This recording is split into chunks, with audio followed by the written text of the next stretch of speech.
죽음 교육은 어느 발달 단계에서도 필요한 그러한 삶의 교육과 같다는 겁니다. 노년기는 특히 이제 언급한 것처럼 삶을 정리하고 다가온 그런 죽음의 현실을 바로 어떤 과정을 통해서 내면화시키고 수용하는가라는 과업을 가지고 있습니다. 따라서 우리가 죽음 교육의 목적은 죽음을 이해시킴으로써 죽음 불안을 감소시키고 죽음에 대한 심리적, 정신적인 그런 적응력을 향상시켜서 남은 생애를 보다 더 안정되게 보내도록 지원하는 것이다라고 우리가 얘기를 할 수가 있죠. 특히 죽음 교육의 목표는 뭐냐?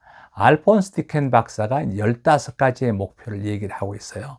이분은 신부이면서 세계적인 그런 죽음학자로 널리 알려진 그 알폰스 디켄 교수의 죽음 준비 교육. 그렇죠.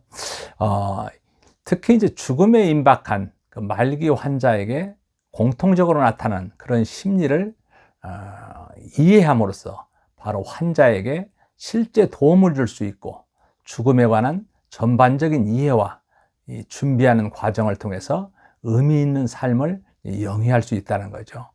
첫째는 이제 죽음에 이르는 심리 변화를 우리가 이해해야 된다. 그래야만 이게 환자에게 도움이 된다는 거죠.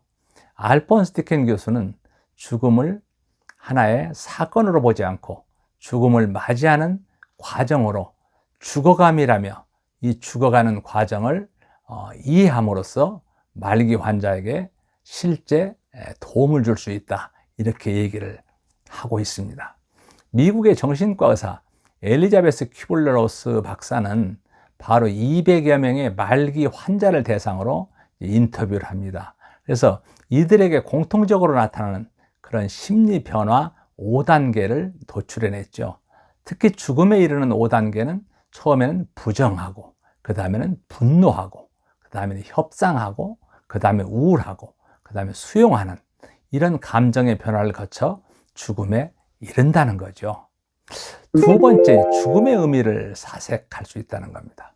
언제 어떻게 죽을지 모르지만 우리는 필연적으로 죽습니다.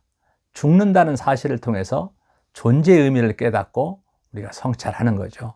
즉 우리는 품이 있는 그런 죽음을 소망하고 죽음에 사색하며 죽음을 준비하게 됩니다.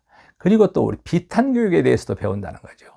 사랑하는 그런 가족의 죽음에 따른 슬픔은 그 고통의 크기가 너무 커서 비탄으로 발전하게 되고 또 마음에 큰 상처로 남게 됩니다.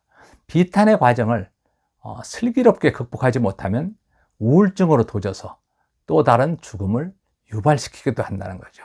이런 점에서 사별에 따른 비탄은 죽음 준비 교육의 중요한 영역이다 이렇게 볼 수가 있습니다. 따라서 이 체계적인 비탄 교육을 통해서 슬픔을 극복하고 인간으로서 성숙을 유독히 할 수 있다는 거죠. 또 죽음에 대한 공포와 두려움을 덜어준다는 겁니다. 죽음의 본질에 대해서 이해하고 죽음 자체도 삶과 같이 준비를 함으로 두려움으로부터 벗어날 수 있는 것임을 인식해야 하는 거죠. 미국의 그 설문조사를 통해서 죽음 준비 교육을 받은 사람들은 실제 죽음에 대한 그런 공포가 많이 감소됐다라는 사실이 드러났습니다. 그리고 죽음에 대한 터부라든가 깊이로부터 벗어나게 한다는 거죠. 죽음에 대한 그런 자연스러운 대화와 토론 과정을 통해서 죽음에 대한 긍정적인 그런 인식을 이끌어내므로 죽음에 결부된 여러 가지 정서적 문제를 해결할 수 있다는 겁니다. 또